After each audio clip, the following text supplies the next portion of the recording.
Chaque matin, je vérifiais si ma femme respirait toujours.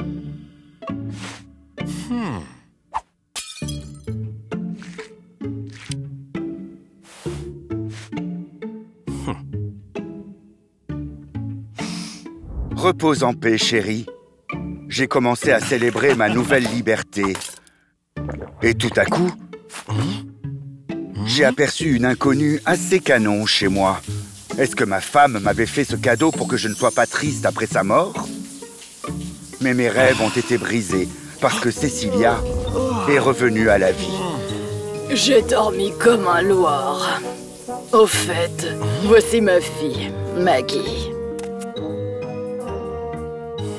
Dès que Maggie et moi étions seuls, elle a emballé mes affaires et m'a dit de partir. Maman ne te laissera pas un sou dans son testament. Mais et comment prévois-tu de faire ça? Comme ça.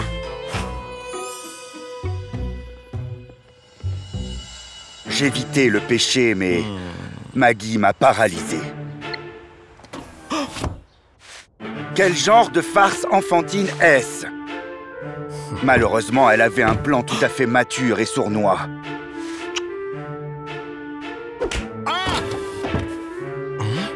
Maman, ce sale type m'a attaqué. S'il te plaît, fais-moi confiance cette fois. Il s'est avéré que des messages osés de Maggie avec son professeur avaient été divulgués en ligne. La belle a été expulsée de l'université et elle est rentrée à la maison. Vu cela, je pensais que Cecilia ne la croirait pas. Mais je me suis lourdement trompé.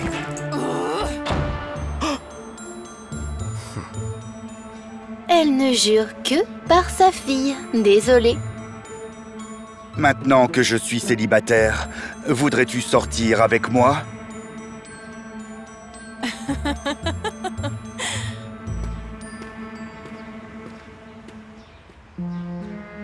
J'avais encore du succès auprès des femmes plus âgées et riches, mais le problème était que maintenant, je ne pouvais penser qu'à Maggie. Hé, tu m'écoutes au moins? Oui, Maggie. Oh, pardon, je suis désolé. Quel est ton...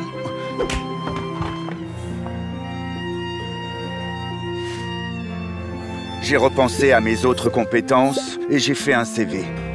Mais il n'a impressionné aucun employeur. Mon téléphone est resté silencieux jusqu'au jour où mon ex a appelé. Elle m'a suggéré de me repentir et de revenir. Mais j'avais changé. Alors, j'ai refusé. À ce moment-là, sa vraie nature a été révélée.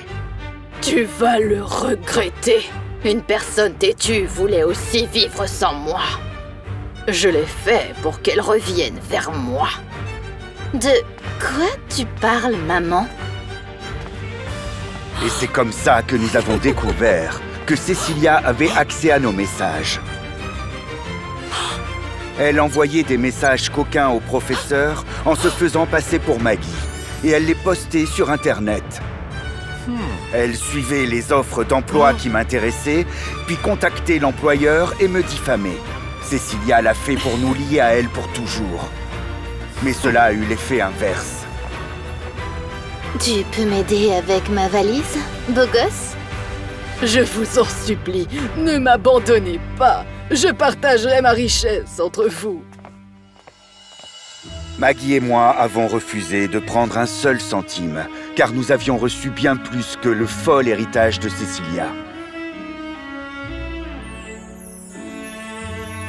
Même une chaîne en or est une entrave qui ne peut retenir l'amour.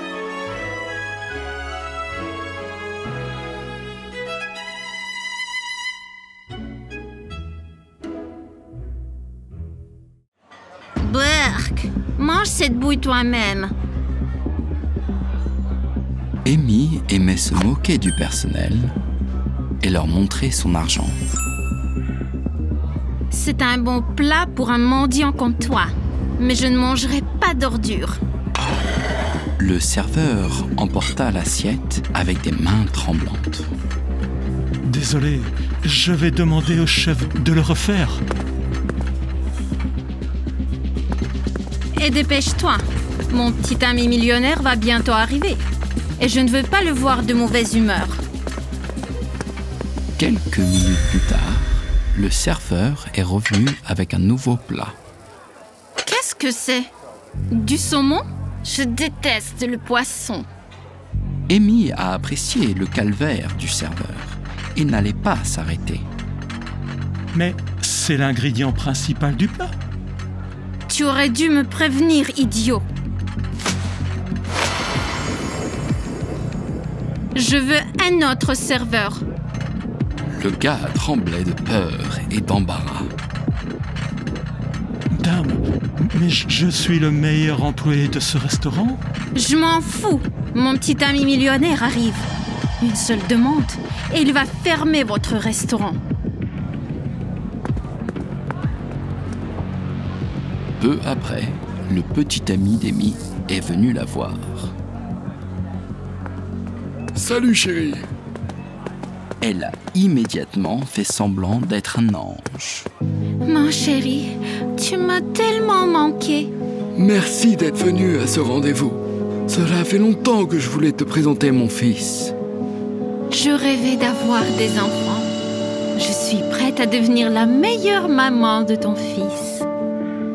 Et le voilà. Voici mon fils Mike. Amy s'est figée d'horreur car c'était le même serveur dont elle s'était brutalement moquée il y a quelques minutes. Ravi de vous rencontrer, maman. Mike n'a pas quitté Amy des yeux de toute la soirée. Chérie, tu travailles ici? Oui, mon père ne m'a jamais gâté. Je travaille à mi-temps dans son restaurant depuis de nombreuses années. Waouh! Je suis sûre que tu es un bon serveur. Amy pourrait continuer à faire semblant d'être une sainte. Mais soudain, le moment décisif était arrivé. Je dois vous laisser une minute. J'ai reçu un message important. Viens, petit. Il faut qu'on parle aussi. Amy a emmené Mike dans un recoin et l'a poussé contre le mur. Écoute, quand j'aurai épousé ton père, tu n'auras plus à travailler ici.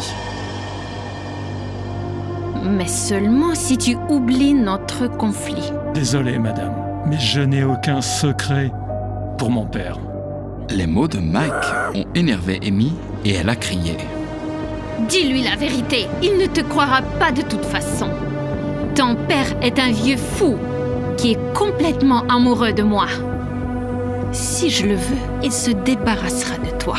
Vraiment? Redis-le. Il n'a peut-être pas entendu. En se retournant, Amy a vu une petite caméra dans le coin. C'est moi qui ai envoyé un message à mon père.